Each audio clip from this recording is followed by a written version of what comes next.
Avvalambor assalomu alaykum hammaga. Sizlar bilan bugun dasturlash va Javaga kirish haqida gaplashamiz. Ko'pchilikda birinchi tug'iladigan savol: dasturlash o'zi nima? Biror bir dasturlash tilini o'rganishdan oldin dasturlash haqida qisqacha nima deydi? Bizda tushuncha bo'lishi kerak. Shuning uchun birinchi shu dasturlash haqida gaplashishimiz kerak. Xo'p, birinchi gaplashib olishimiz kerak bo'lgan rejamizni ko'rib olaylik. Xo'p, bizni rejamiz nimalardan bo'ladi? Birinchi ko'rib chiqishimiz kerak bo'lgan narsa dasturlash nima? Dasturchilar o'zi kim? Dasturlash yo'nalishlari qanaqa? Backend va frontend o'zi nima? Nima uchun Java aynan? Nima uchun Javani o'rganish kerak? Yoki bo'lmasa Java leksiyalar haqida keyinroq gaplashamiz. Javada kodlar qanday ishlaydi? Shular haqida gaplashishimiz kerak. Boshlanishiga bizga hozircha shu yetadi. Xo'p, birinchi savol, demak dasturlash nima? Dasturchi o'zi kim? Qisqacha ta'rif beradigan bo'lsak, dasturlash bu kompyuterga qanaqadir buyruq berish uchun komandalar yozish. Ya'ni kompyuterga beriladigan buyruqlar, masalan, qanaqadir tugmani bossam, mana shunaqa ish bo'lsin. Yoki bo'lmasam, qanaqadir kod yozadigan bo'lsam, bu to'g'ri bo'lsin deganday gap. Bu buyruqni men berishim uchun, masalan, qanaqadir harfni bosadigan bo'lsam, bu harfni bossam qanaqadir holat yuz bersin. Qaysidir oyna ochilsinmi yoki bo'lmasam qanaqadir papka ochilsinmi? Buni qilishim uchun menga qanaqadir buyruqlar ketma-ketligi kerak. Bu demak dasturlash ekan. Xo'p, dasturchi o'zi kim desa, shu mana bu boyagi buyruqlar ketma-ketligini yozadigan odamlar hozircha dasturchi. Dasturchilar o'zi nima uchun kerak hayotimizga? Dasturchilar inson hayotini osonlashtirish uchun kerak. Deylik, misol keltiraman, osonlashtirish deganda nima nazarda tutiladi? Biz oldin qadim zamonlarda deylik, odamlar xat tashimoqchi bo'lsa nima qilishgan? Xat tashimoqchi bo'lsa pochta bo'lgan deylik. Zamonaviyroq zamonlarda pochta bo'lgan. Pochta orqali xabarlarni jo'natishgan. Hozirda bizda dasturchilarimiz nima ishlab chiqishgan? Telegramlar, har xil messenjerlar bor.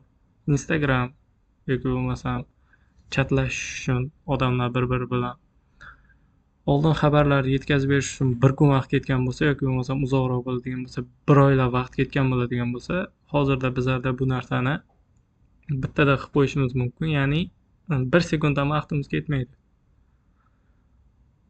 1 minut ham deylik, 1 sekund ozgina real bo'lmay qolar ekan. Xo'p, demak dasturchilar insonlarning hayotini osonlashtirib berar ekan bir tomondan. Yoki bo'lmasam yana ikkinchi misol. Oldinlari insonlar nimadir sotib olmoqchi bo'lsa nima qilishgan? Bozorlarda deylik, pul bilan borib turib pul bilan sotib olishgan. Ya'ni yoki bo'lmasam studentlardan kelib chiqadigan bo'lsak, bitta student deylik qishloqda yashaydi o'zi, lekin shaharga o'qishga keladi. Ota-onasi unga pul jo'natishi kerak. Pul jo'natish uchun nima qiladi? Ota-onasi taksidan berib yuboradi yoki bo'lmasa o'zi kelib berib ketishi kerak yoki student o'zi qaytib kelib uyiga o'zi olib ketishiga to'g'ri keladi. Hozirda bo'ladigan bo'lsa, bu holat ancha oson.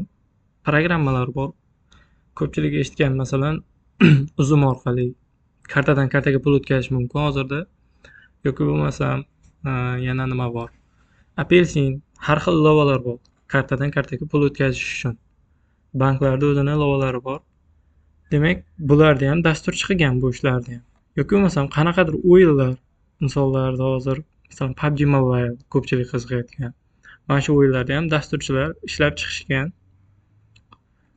Xo'p, yaxshi, mana dasturlash nima? Dasturlash bu kompyuterga buyruqlar berish, kod yozish jarayoni. Bu orqali dasturlar, veb-saytlar, ilovalar tizimi yaratiladi. Asosiy tarkibiy qismlar dasturlash tili, algoritm, kod yozish va xatolarni tuzatish. Bu kitobiy tildagi nimasi?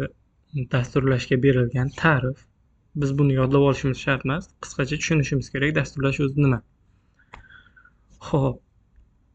Endi dasturchi o'zi kim? Dasturchilar demak bu kod yozib, dasturlar va ilovalar yaratadigan mutaxassis. Qisqa qilib aytganda. O'zi aslida yoki bo'lmasam boyagiday insonlarning hayotini osonroq qilib beradigan odamlar bular dasturchilar. Qanaqadir ilovalar orqali. Okey. Demak, dasturlashda qanaqa yo'nalishlar bor ekan o'zi? Birinchi shular haqida gaplashsak. Backend development bor ekan, frontend development, mobile development, artificial intelligence, AI yoki bo'lmasam hozirgi zamonda rivojlanayotgan bitta yo'nalish game development, cyber security ya'ni kiber xavfsizlik, data engineering, DevOps. Okey, bular haqida qisqacha tushuntirib o'tib ketaman. DevOps o'zi nima desa, birinchi DevOpsdan boshlaylik. Mayli, DevOps o'zi nima? DevOps bu shunaqa narsaki, shunaqa sohaki to'g'rirog'i.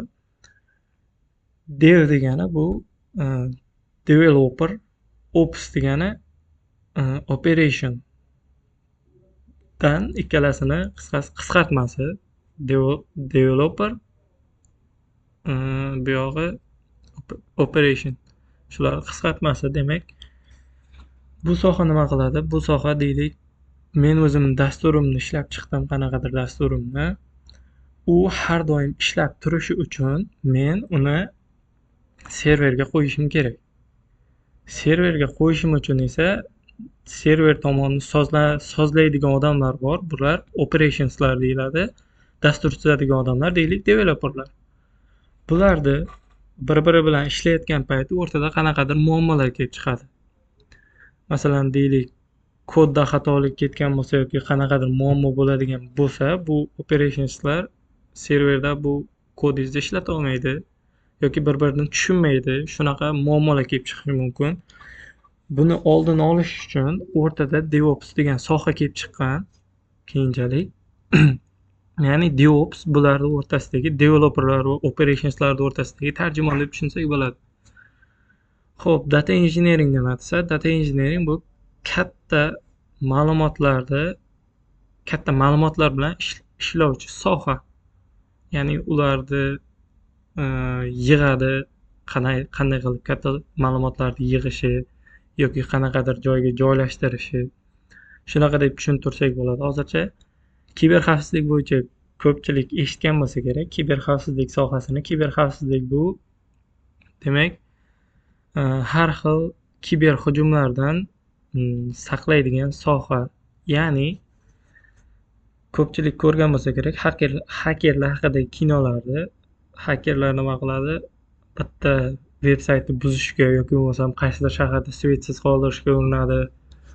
Mana shu sohalarni ko'p ko'rgan bo'lsalaringiz kerak. Kiber xavfsizlik bular ham deylik hakerlar deb tushunsak bo'ladi. Bularni ham hakerlar o'zi ikki xil turi bo'ladi. Oq hakerlar, qora hakerlar.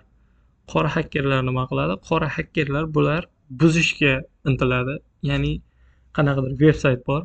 Shu veb-saytning ichiga kirib ma'lumotlarni olishga intilsa, oq hakerlar nima qiladi? Oq hakerlar mana shu qora hakerlar buzmasligi uchun shu buzish yo'llarini topib to'g'irlaydi. Buzib bo'lmaydigan qilib to'g'irlaydi, to'g'rirog'i.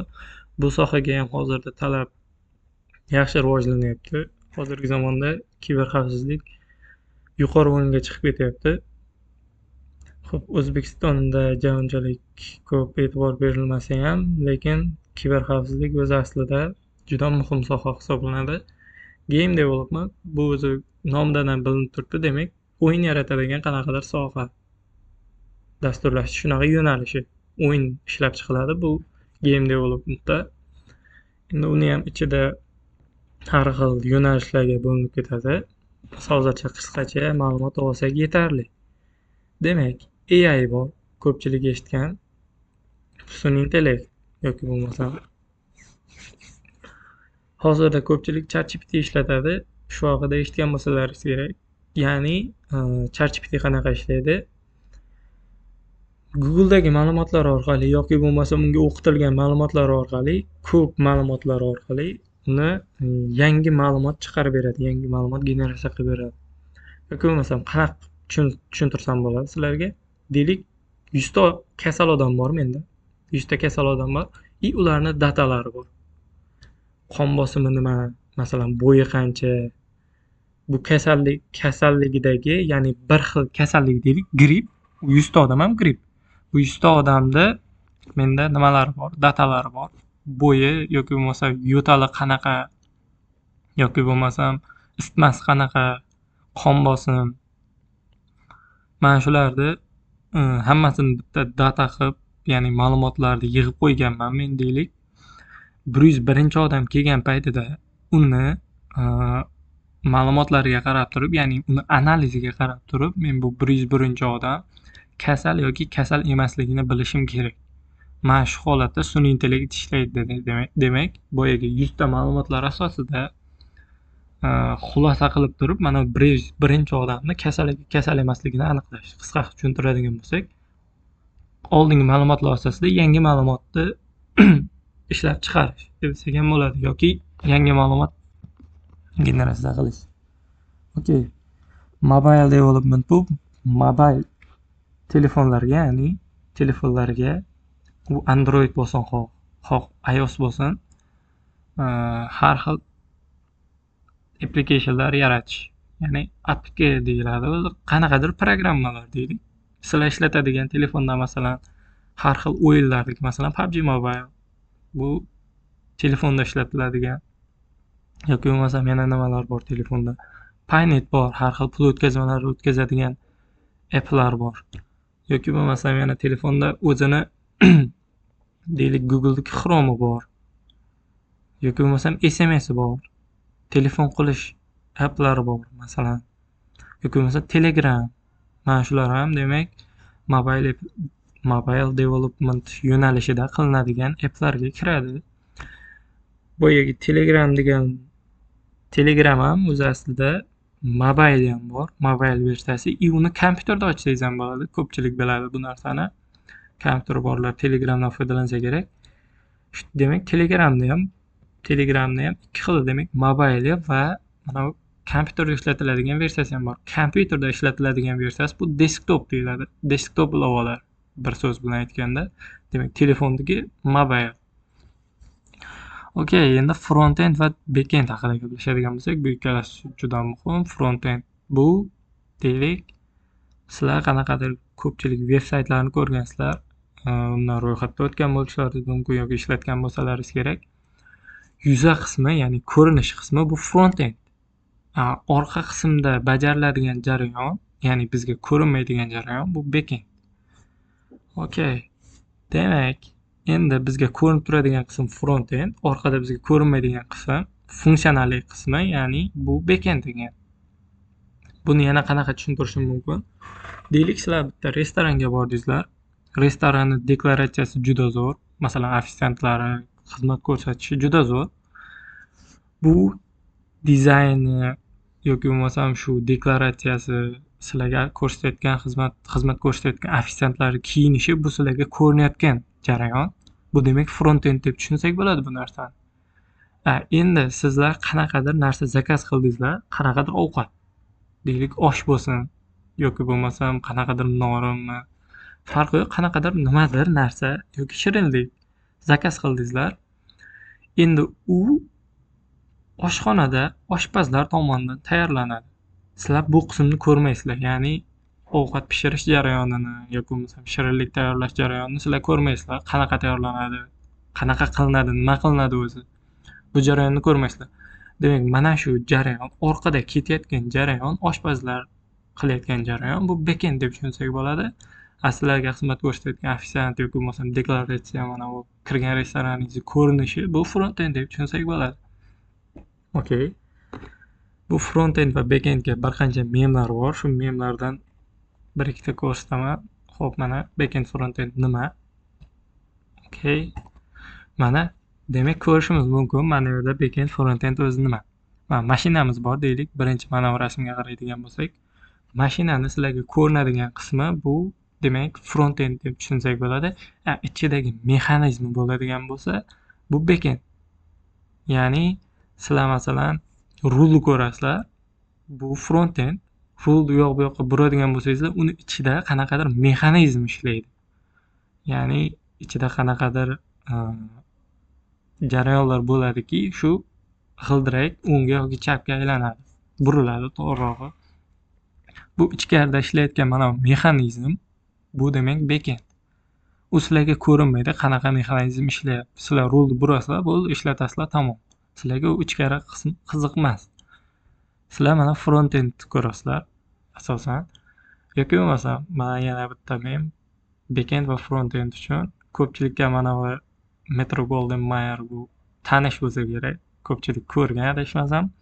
Buni orqa qismi mana bunday ko'rinishda bo'ladi degan ma'noda shunaqa memlar mavjud dasturlashda. Yoki bo'lmasa mana front-end bor. Front-endda mana qanaqadir gul rasmi chizilgan, qanaqadir shakllar rasmi chizilgan. Buni backend qismi, mana orqa qismi mana bu ko'rinishda o'zi aslida. Sizlarga mana chiroyli bo'lib ko'rinadigan qismi demak front-end qismi bu. Okey. Bu front-endni ham, backendni ham ikkalasini ham biladigan odam full stack dasturchi deyiladi. Full stack dasturchilar xo'p, mana front-end developerlar va backend developerlar qanaqa bir-biri bilan kelishib ishlashadi? Bular bir-biriga bog'liq, juda ham bog'liq. Ya'ni bir-biriga chambarchas bog'liq desa ham bo'ladi. Backendsiz front-end bir tiyin, ya'ni u rasm bo'lib qoladi faqatgina. Front-endsiz backend ham bir tiyin deb tushunsak bo'ladi. Nimaga? Chunki kodlar bor. U kodlar deylik sizga UI jihatdan ko'rinmasa, qiziqmasdi u hech kimga qisqasi. Faqat kod qismi kimga qiziq u? Ishlaydigan funksionallik qism kerak asosan. Bular bir-biri bilan JSON degan narsa bor. Shu orqali muloqot qiladi. Ya'ni ma'lumot almashadi. Backend front-endga JSON beradi, front-enddan backendga JSON orqali ma'lumot almashadi deb tushunsak bo'ladi. Demak, full stack dasturchilar qanaqa ishlaydi desa, full stack dasturchilar mana o'zi bilan o'zi kelishib ishlayveradi. Full stack bu ham backend ham front-end biladigan dasturchilar. Xo'p, yaxshi. Endi dasturlash va dasturchi haqida qisqacha ma'lumotga ega bo'ldik. Endi nima uchun Java? Nima uchun Java? Nima uchun Javani o'rganishim kerak degan savollar tug'iladi ko'pchilikda. Bu savollarga sekin-sekin javob berishda boshlayman. Hozircha sizlar uchun muhim bo'lgan joylarni tushuntiraman. Mana bu so'zga e'tibor beramiz. Vora. Okey.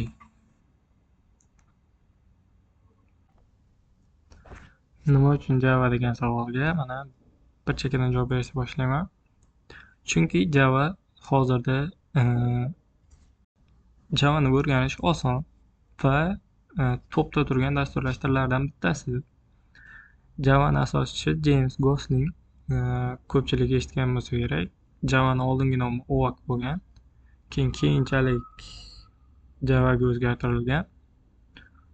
Hozirda bu Oracle kompaniyasiga tegishli Java. Xo'p, demak, Javani featurelari, Javani o'rganish oson. Java obyektga asoslangan dasturlash tili. Obyektga asoslangan degani endi hozircha biz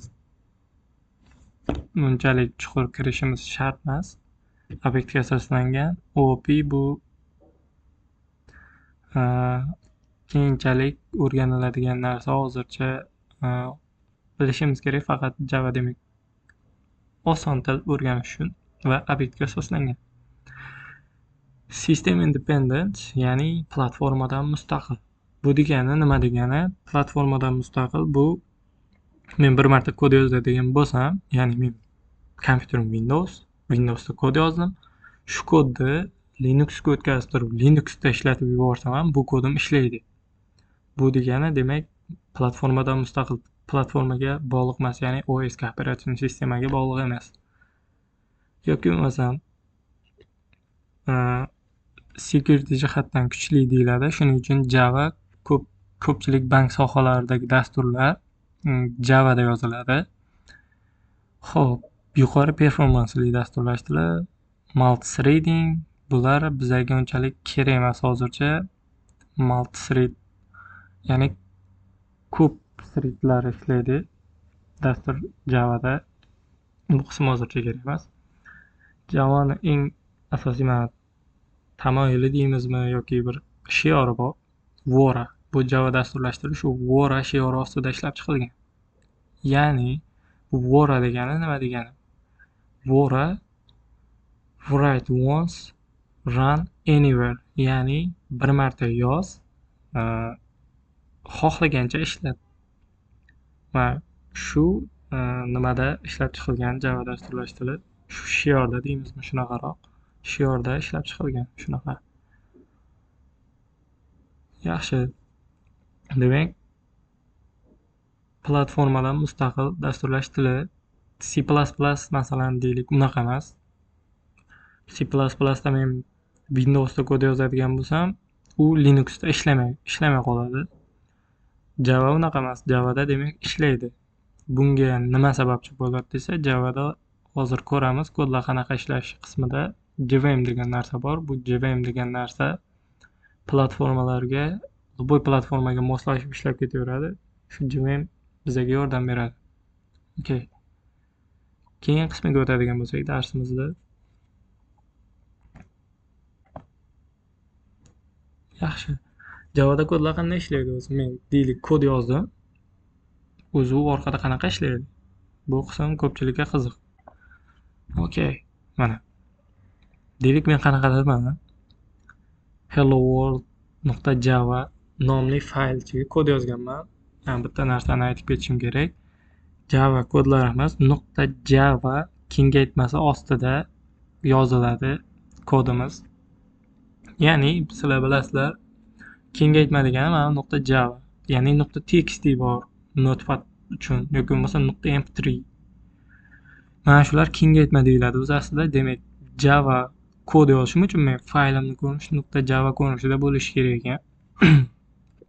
Mana hello world Java qanaqadir kod yozdim deylik. U oldin compile bo'ladi. Compile bo'lgan paytda bu mana hello world.java edi. Endi hello world.class faylga o'zgaradi bu. Ya'ni bu byte kodiga o'tkaziladi compile paytida, compile bo'lgandan keyin. Keyin .class fayldan JVM ga boradi bu. JVM nima desa, Java Virtual Machine, ya'ni fizik tomondan mavjud bo'lmagan mashina deb tushunsak bo'ladi. Bu nima qiladi? Shu mana shu byte kodimni kompyuterga 0-1 ko'rinishiga o'tkazib beradi. Biz bilishimiz kerak bo'lgan narsa, kompyuter bizlarni so'zlarimizni tushunmaydi. Masalan, qanaqadir run yoki bo'lmasam a b c d ni kompyuter tushunmaydi. Kompyuterda CPUsi faqatgina 0 va 1 ni tushunadi, mana bu narsani, 0 va 1larni. Shuning uchun mana byte kodga o'tkazilgandan keyin mana JVM bizga nima kerak ekan? Demak, shu byte kodimni 0 va 1 ga, ya'ni kompyuter tushunadigan tilga almashtirib berish uchun menga kerak ekan bu narsa. Xo'p, JVM demak Java Virtual Machine, fizik jihatdan yo'q bo'lgan narsa.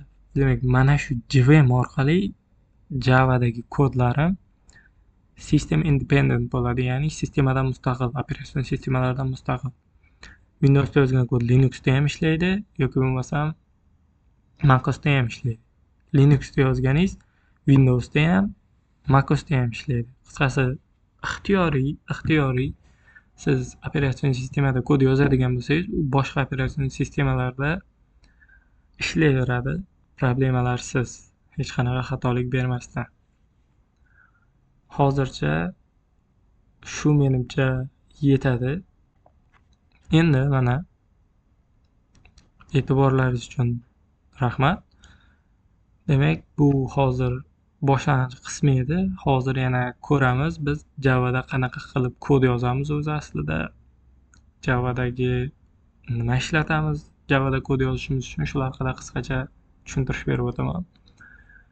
Demak, Java Kadabra kanalimizda, bu kanalda sizlar kuzatib borishlaringiz mumkin. Yangi video darslar yoziladigan bo'lsa shu kanalga tashlab boraman iloji boricha, yoki bo'lmasam Telegramda shunchaki Java kanali bor. Shu kanalga obuna bo'lib qo'ysalaringiz, men Javaga oid bilimlarni shu yoqda ulashaman. Mana bu hozirgi deylik bu faylimni ham shu mana Java kadar shunchaki Java kanaliga, Telegram kanaliga tashlab qo'yaman. Shu yoqdan ko'rib olsalaringiz bo'ladi. Bu faylni bemalol olsalaringiz bo'ladi. Mana bu YouTube kanalimga bo'lsa videolarni joylab boraman. Xo'p, endi kod yozish qismiga o'tadigan bo'lsak, kod yozish qismi biz uchun juda muhim. Okay. Men IntelliJ IDEA Ultimate programmasida kod yozaman. Buni yuklab olish uchun boyagi Telegram kanalimga YouTube'da videolar bor, bir qanaqadir buni yuklab olish uchun shularni joylaganman. Shulardan bemalol ko'rib olsalaringiz bo'ladi. Okay. Mana deylik IntelliJ IDEA mana shu ko'rinishda kirgan. IntelliJ IDEA Ultimate bu pullik versiya.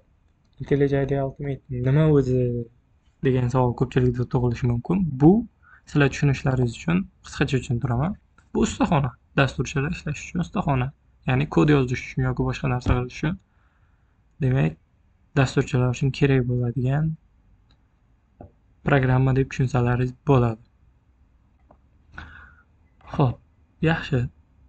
Endi bunda qanaqa qilib yangi fayl ochaman? Birinchi mana main menu qismi bor. Mana tepada 4 ta chiziqcha. Buni bosadigan bo'lsam, mana new degan bor. New. Men yangi proyekt ochaman. Yangi proyekt. Mana bu location qismida uni qayerga joylashtirmoqchiman? Deylik, mana men buni mana bu qismga joylashtirmoqchiman. Bu name, ya'ni proyektning nomi. Bunga qanaqa nom bermoqchisan desa, men deylik lesson 1. Birinchi darsimiz bo'lgani uchun lesson 1 qo'yaman. Bu yoqqa advanced settingsga o'tsalaringiz ham bo'ladi. Group IDga nimadir o'zgartirish. Name'ini lesson 1 qo'yish shart emas. Bu qanaqadir nom ixtiyoriy. Xohlasangizlar ketmonni qo'ysalaringiz bo'ladi. Okay. This window, new window, cancel. Bu so'rayapti. Hozir yangi ochayotgan proyektimni shu oynani ustiga ochaymi? Mana new window, yangi oyna qilib ochaymi yoki shuni o'rniga ochaymi deyapti. Shuni o'rniga ochaversam, menga yangi oyna. Xo'p, mana ozgina kutamiz. Demak, mana biz kutganimizdek faylimiz ochildi.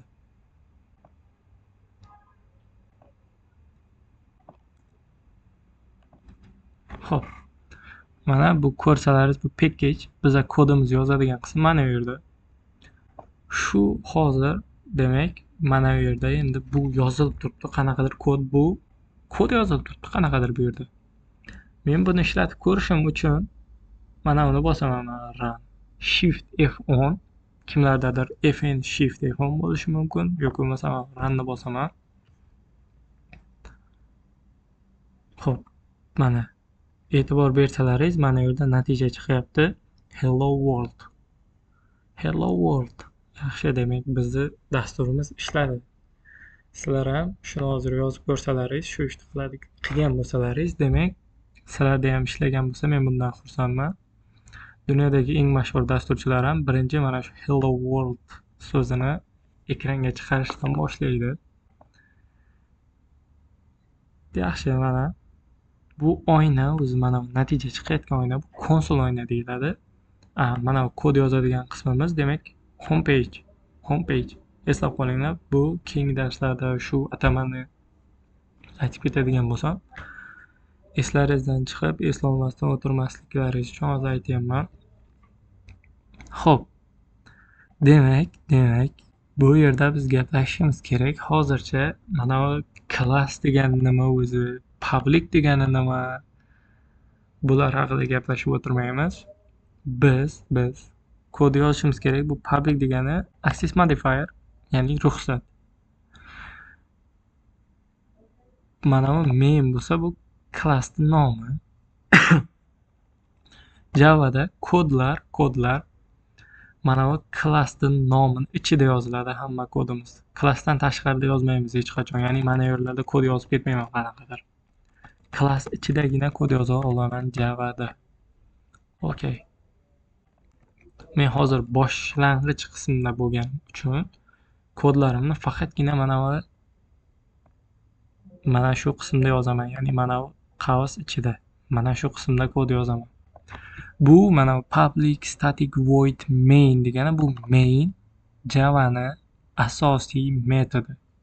Sizlar buni o'chirib tashlasalaringiz, sizlar ishlatgan kod, sizlar qancha kod yozsalaringiz ham u kodingiz ishlamaydi. Ya'ni Java'da birinchi bo'lib turib kod ishlayotgan payti mana main metodini qidiradi. Shu main metodini ichidan birinchi bo'lib ishlatishni boshlaydi kodimizni. Tushunarli degan umiddaman. Demak, biz kodimizni mana bu qismga yozishimiz kerak, mana shu qismga. Hozircha bilishlaringiz kerak bo'lgan narsa mana shu. Demak, men kodimni faqatgina shu qismga yoza olaman. Boshqa qismga yozsam, u ishlamaydi yoki xatolik beradi. Tushunsak bo'ladi. Boshlang'ich, demak, mana shu yerda demak kod yozib turaman men hozircha. Deylik, ism familiya chiqarmoqchiman qanaqadir.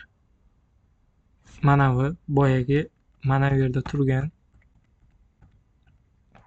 so'zni qaraydigan bo'lsak, mana bu e'tibor bersak hello world degan yozuv chiqyapti. Bu yozuv chiqishi uchun men Java'da o'zini komandalari bor. Ekranga yozuv chiqarishim uchun, boyagi konsol oynaga yozuv chiqarishim uchun.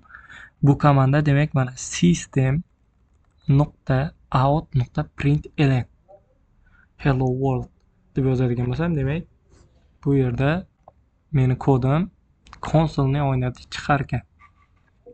Hello world yozuvi chiqadi. E'tibor berayotgan bo'lsangizlar, mana qavs ichidagi qism chiqayotgani yo'q, ya'ni qo'shtirnoq hello world qo'shtirnoq bo'lib chiqayotgani yo'q. Meni natijam. E'tibor beramiz. Men natijam mana qo'shtirnoqsiz tarzda chiqyapti. Mana bu yozuvlarga e'tibor bermaymiz. Demak, hello world qo'shtirnoqsiz chiqyapti. Demak, mana bu systemout.println qismida mana qo'shtirnoq ichiga yozilgan qismgina menda konsolga chiqar ekan. Tushunarli bo'ldi degan umiddaman. Endi deylik, men ism familiyamni yozmoqchi bo'lsam, buni o'chirib tashlab yozishim mumkin. Yoki masalan kimdir ism familiyasini yozsa, masalan Teshaboyev Ketmon. Mana Teshaboyev Ketmon. Ishlatadigan bo'lsak, mana Teshaboyev Ketmon so'zi chiqyapti. Endi men masalan xato qilib qo'ydim. Mana har bitta qator kod yozilgandan keyin Java'da nuqta virgul bo'lishi shart. Обязательно. Mana bo'lmasa nima bo'ladi desa, mana qizil rangli to'lqincha paydo bo'lyapti. IntelliJ qisqa qilib aytganda bizlarni so'kyapti. Tentak, mana shu yerda sen aslida nuqta virgul bo'lish kerak bu yerda degan ma'noda. Xo'p, mana bu bo'lmasa-chi desa, mana bu holatda ham mana qizil to'lqincha chiqib turibdi.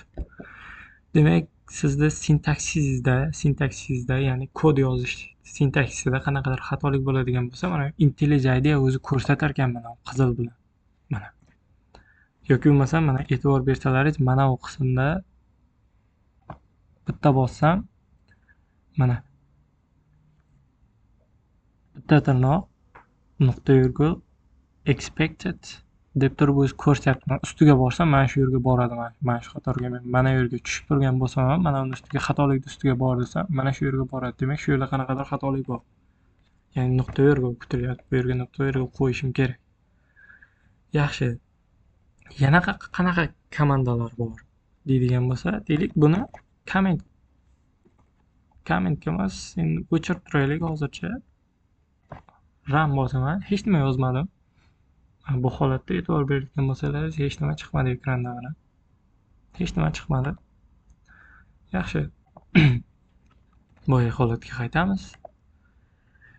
Endi yana qanaqa komanda bor ekranga chiqarishim uchun? Bu faqatgina ekranga chiqarish uchun qo'llaniladi, ya'ni boyagi qora oynaga natijani chiqarishim uchun kerak bo'ladigan narsa menga.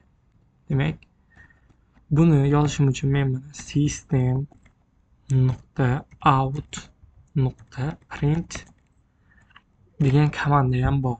Bu ham ishlaydi. Demak, mana bu yerga qanaqadir kimnidir ismini yozdik deylik. Mana ismini yozadigan bo'lsam, mana bu println, bu printni o'zi yaxshilab e'tibor beramiz. ishlatadigan bo'lsam, mana ikkalasi ham chiqyapti. Ha, bularda qanaqa farqi bor deydigan bo'lsalaringiz endi. Bu yerda ikkalasini qanaqa farqi bor? Buni men ko'rishim uchun mana buni ham printga almashtiraman. Endi natija chiqarib ko'radigan bo'lsam, qaraymiz. Bu Teshaboyev ketmonni orqasidan Gulmurod deb yozib ketdi. Ha, endi bu nima qilar ekan? Mana bu so'zni yozib turib agar print bo'ladigan bo'lsa, mana bu print bo'ladigan bo'lsa, birinchi so'zni yozar ekan, qanaqadir masalan ketmon. Ikkinchi chiqarayotgan so'zingiz bo'lsa, Gulmurodmidi, shuni orqasidan yozib ketar ekan. Ya'ni mana birinchi chiqqan so'zimning orqasidan ikkinchi so'zingizni yozib ketar ekan. Print bo'ladigan bo'lsa. Print e'lon bo'ladigan bo'lsa endi. Yaxshilab e'tibor beramiz. Buni o'chiramiz. Ishlab ko'radigan bo'lsam, bu mana Teshaboyev ketmon alohida qatorda, Gulmurod alohida qatorda turibdi. Demak, men so'zlarimni alohida qatorda chiqarishim uchun mana bu print e'lon bo'lishi kerak.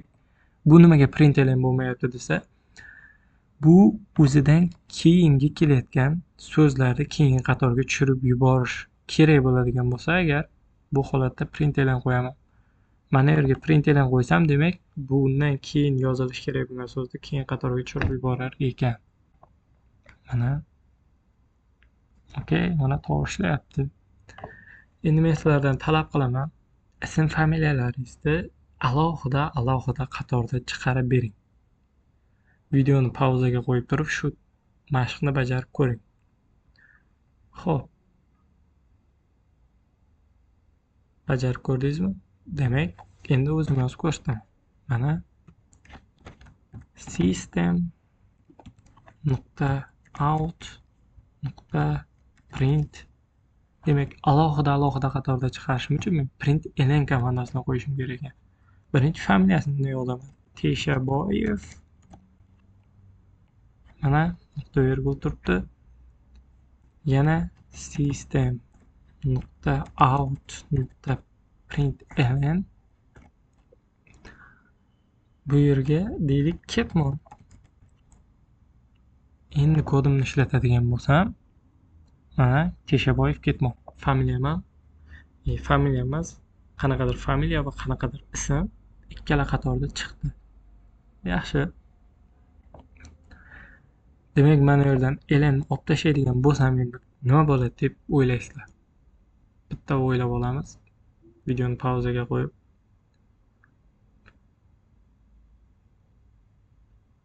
Xo'p, yaxshi. Bu holatda mana Teshaboyev ketmon, ya'ni ketma-ket yozib ketdi so'zlarimni. Kimlar agar to'g'ri topgan bo'lsa, tabriklayman. Yaxshi, zo'r. Endi bu yerga aytishlaringiz mumkin, mana yerda e'lon bor-ku, nimaga ikkalasi alohida qatorda chiqmadi? Sabab mana yerda print komandasi ishlatilgan. Bu print komandasi aytadiki, mana system.out.print dedik, mana sizlar tushuninglar, boyagi ekran bor-ku, natija chiqadigan ekran, u ham qanaqadir oyna, mana unga o'xshash, mana yozib ketadi bu ham. Mana print Teshaboyevni chiqar desam, mana bunday qilib yozadi. Teshaboyev. Mana bu yonib o'chib turgan tayoqcha, bu qayerga yozish kerakligini bildiradi. Endi mana print komandasi bo'lgani uchun bu tayoqcha mana shu yerda turaveradi. Keyingi safar mana print e'lon ketmon degan so'zni mana tayoqcha shu yerda turgani uchun davomidan yozib ketadi. Mana yerga e'lon qo'yadigan bo'lsam endi, bu nima qanaqa holat yuz beradi? Mana Teshaboyev deb yozib keldida, mana e'lon bo'lgani uchun keyin qatorga sakraydi. Keyin qatorga sakrab turib, keyin ketmon degan so'zni yozadi. Tushunarli bo'ldi degan umiddaman. Demak, yaxshi. Shu yergacha o'zlashtirgan bo'lsalaringiz, yaxshi, sizlar hozircha baxtlisizlar. Endi boshqa narsalar chiqarib ko'ringlar, qanaqadir meva nomlari. Deylik, 10 ta mevani alohida qatorda chiqarib ko'ringlar. Sizlarga task. Hozircha videoni to'xtatib chiqarib ko'ramiz.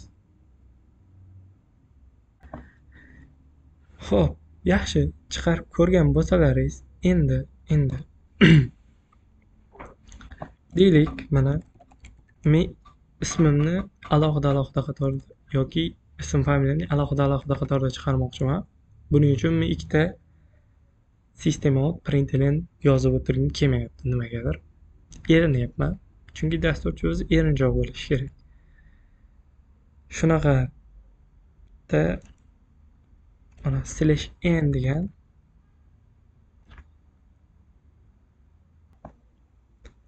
bu /n degani mana e'tibor berayotgan bo'lsangiz, mana bu qo'sh tirnoqning ichida yozilgan qism yashilda turibdi, lekin mana /n o'zi bo'ladigan bo'lsa, alohida zarg'aldoq rangda ajralib turibdi. Mana qaraymiz. Bu yangi qatorga o't degan ma'nodagi belgi. Ya'ni mana Teshaboyevni yozadi-da, ketmonni keyingi qatorga tushirib yozib qo'yadi.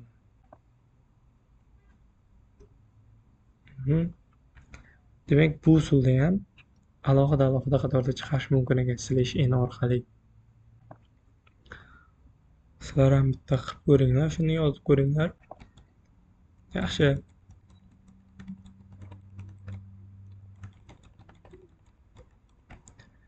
Endi deylik, sizlar mana qo'sh tirnoq belgisini chiqarmoqchisizlar. Ya'ni boyagi natija chiqayotgan oynaga Teshaboyev mana bunday qo'sh tirnoq chiqarmoqchisizlar deylik. Buni chiqarishim uchun nima qilishim kerak? Demak, mana bu ikkita qo'sh tirnoq ichidagi yozilgan qism menda konsol oynaga chiqyapti. Men bu yerga demak bitta qo'sh tirnoq qo'yib qo'ysam yetar ekan.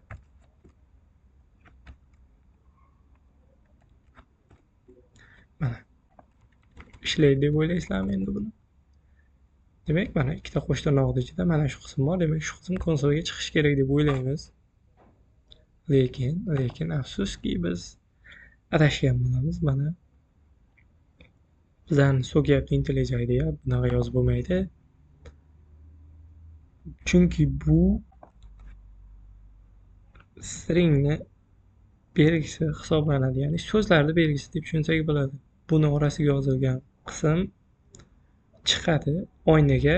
Bu IntelliJ IDEA o'ylaydiki, ya'ni Java o'ylaydiki, mana shu qismni chiqarishim kerak oynaga.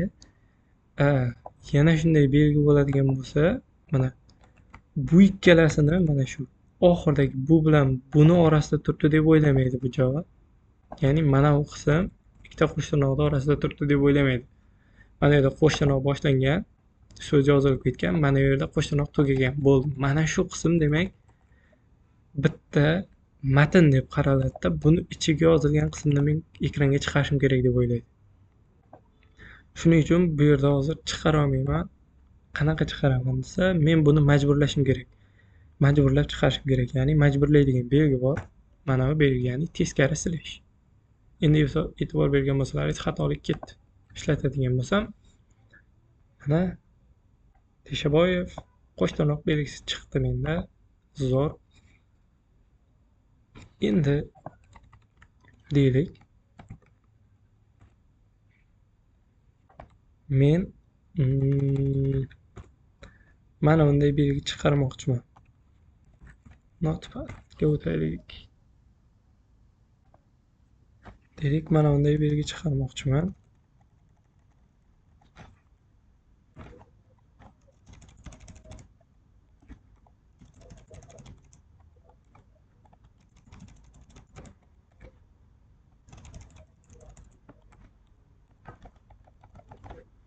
Mana shu belgini ekranga chiqarmoqchiman. Buning uchun nima qilaman desa, bu yerda necha qator bor? Birinchi qarab olaman. 1 2 3 mana 4 5 6 6 qatorli qanaqadir belgilar to'plami.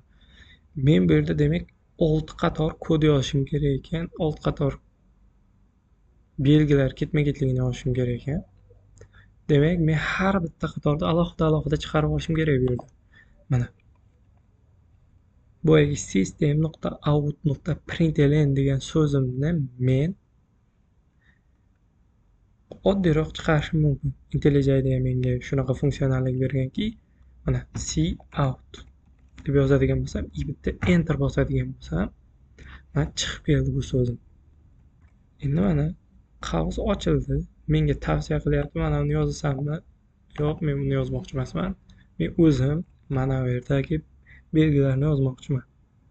Deylik mana. No, no, no, no, no, no, no, no, no, no, no. Shuni yozdim. Endi ikkinchi xatoni yozishim kerak mana bu qatorda. Men bu yerga print elen yozyapman. Yaxshilab e'tibor beramiz. Print emas. Nimaga? Chunki men mana bu birinchi qatorda yozib bo'lgandan keyin keyingi qatorga tushishim kerak. Buni yozib bo'lgandan keyin yana keyingi qatorga tushishim kerak. Buning uchun menga print elen kerak bo'ladi. Print emas. Print yozadigan bo'lsam agar men mana bunday nollarni yozib oldim deylik. Mana birinchi qatorda yozdim. Keyin qatorda yozmoqchi bo'lsam, mana yerga tushadi. 0 ko'rinishda yozib qo'yadi. Men keyin qatorga tushib yozib ketishim kerak kodimni. Yaxshi. Yana cout deylik 0. Endi ikkita 0 qo'yib qo'yadigan bo'lsam, bu yerda yaxshilab e'tibor beramiz. Mana bunday ko'rinishda chiqadi menda. Nimaga? Chunki mana 0 bilan 0 yonma-yon turibdi-da. Endi men buni orasini ochishim kerak.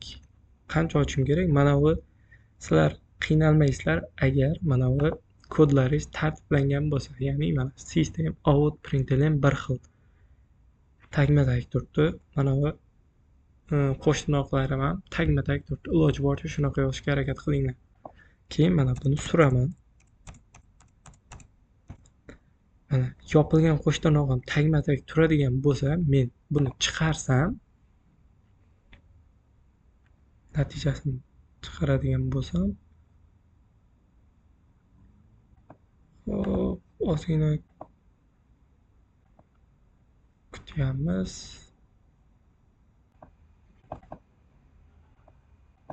Yo'q bo'lmasa run qilishni sichqonchani o'ng tomonini bosib, run main qismini bossak ham bo'ladi.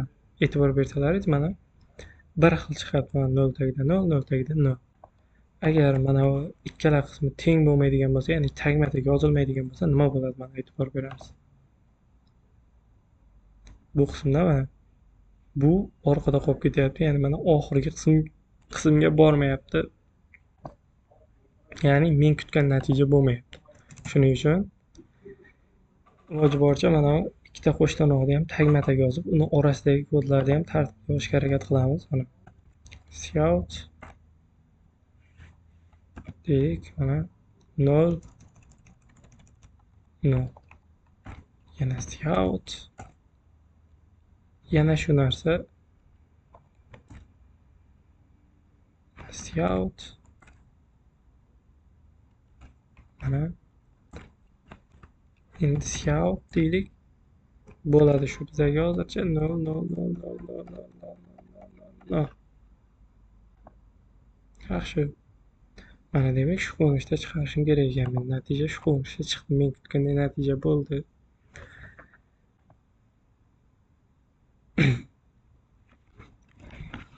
Demak, qisqacha hozircha shular yetarli. Konsolga yozuv, qanaqadir yozuvlar chiqarishni o'rgandik. Men shunga doir bir ikkita savollarni Telegram kanalimga tashlab qo'yaman. Telegram kanaliga o'tib turib bemalol savollarni ko'rib yechib ko'rishlaringiz mumkin bo'ladi. Hammaga rahmat. Ishlaringizga omad.